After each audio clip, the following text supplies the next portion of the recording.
Now, before we get into the anatomy, I like to sort of build up to things. So, what do we need? What does the heart need to be able to do in terms of coordination in order to be able to accomplish its role, pushing blood forward? Okay, so we need a few things. One, we need the atria to contract at the same time. So the muscle cells that make up the atria, and remember, they're all individual cells. Yes, they're connected through gap junctions, but they're individual cells. They need to be coordinated so they all contract together.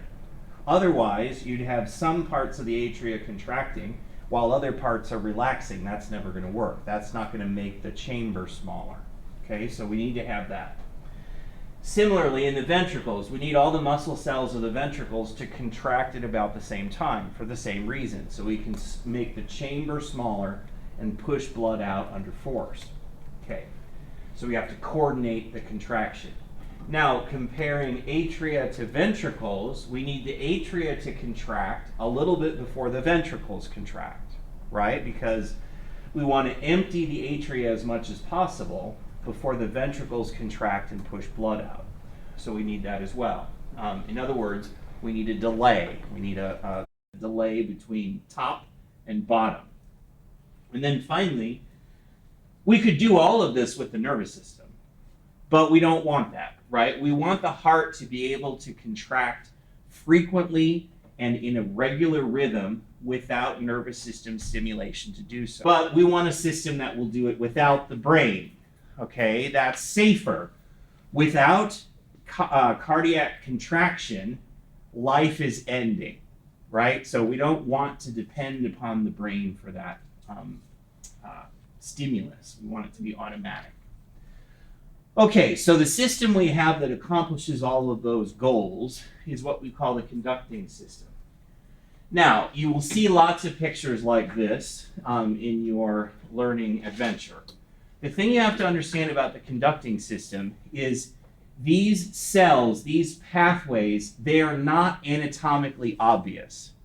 All right? Like when you dissect into the heart, you are not going to find the conducting system. It exists. If you go in looking microscopically, you can see that conducting system cells look different. Their morphology is different. They don't have contractile elements, right? Like others, like the rest of the cells do. They are evolved for conducting action potentials quickly. All right. So here's the anatomy of that. We have the SA node. The SA node sits where the superior vena cava sort of intersects with the right atrium. Okay. Connecting, or from the SA node, we have multiple branches called internodal pathways of conducting system cells connecting the SA node and the AV node. All right? AV is atrioventricular. SA is sinoatrial. Okay, that's what the words mean. SA node, sinus in the atria, AV node between the atria and ventricles. Okay, now from the AV node, we have a thick bundle of conducting fibers, but that's very short, called the AV bundle. Then that bundle splits into the left bundle branch and the right bundle branch. The bundle branches go through the interventricular septum. All right, and then at the edges or end of that pathway, they kind of go out into a tree-like structure, as you see here and here. Those are the Purkinje fibers. Okay, so that's the anatomy. SA node, internodal fibers, AV node, AV bundle, left-right bundle branch, Purkinje fibers. All right, so the SA node is where the impulses are generated in the normal healthy heart.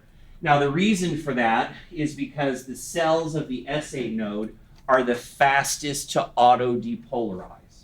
Okay, we're going to talk more about that when we talk about trains later.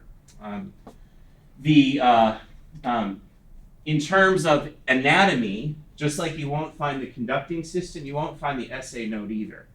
What you're likely to find is the sinus. There is a little sort of gap or space in the atria, and if you look very carefully, you can find it.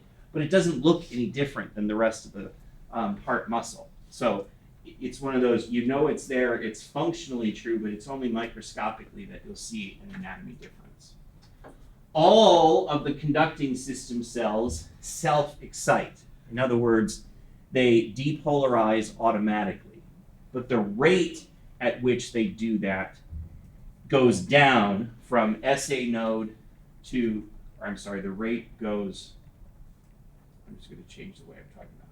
The cells in the SA node depolarize most rapidly. Cells in the Purkinje fibers depolarize automatically most slowly, right?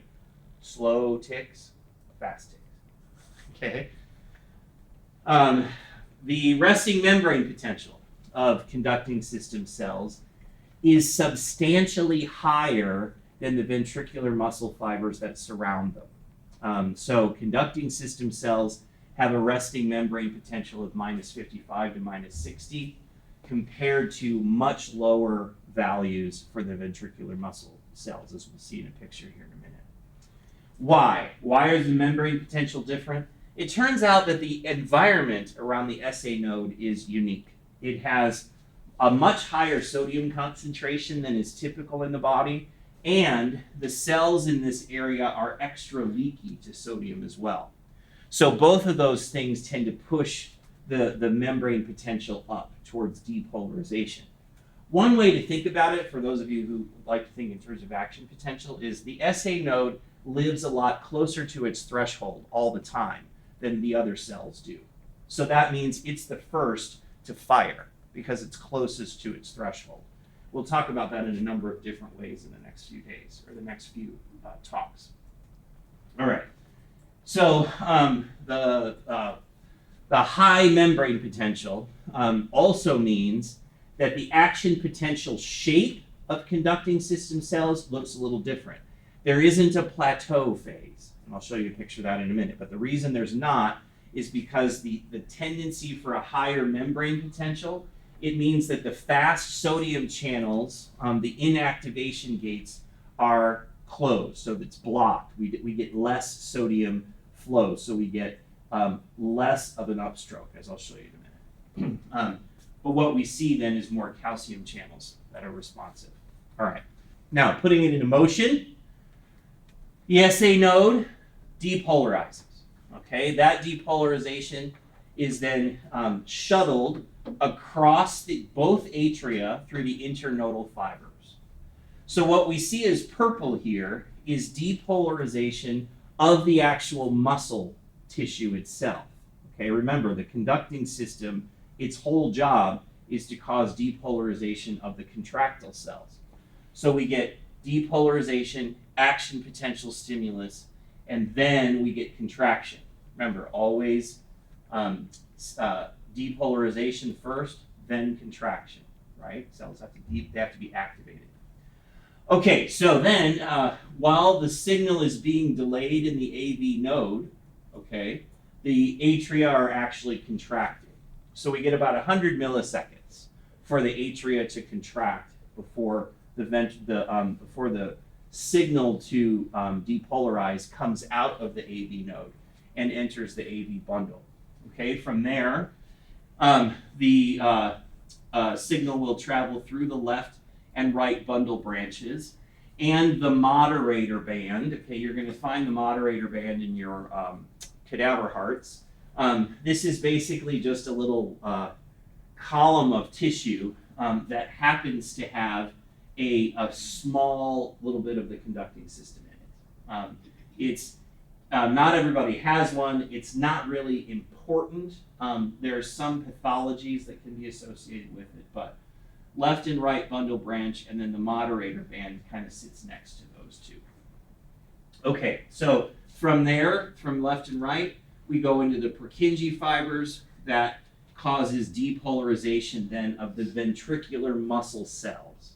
Okay, so first we depolarize the atrium, and we had signaling, then we depolarize the ventricles, right? And then the next thing that will happen, which isn't in my picture, is that the ventricles will contract, and then then we'll have diastole, and the whole thing will go around again.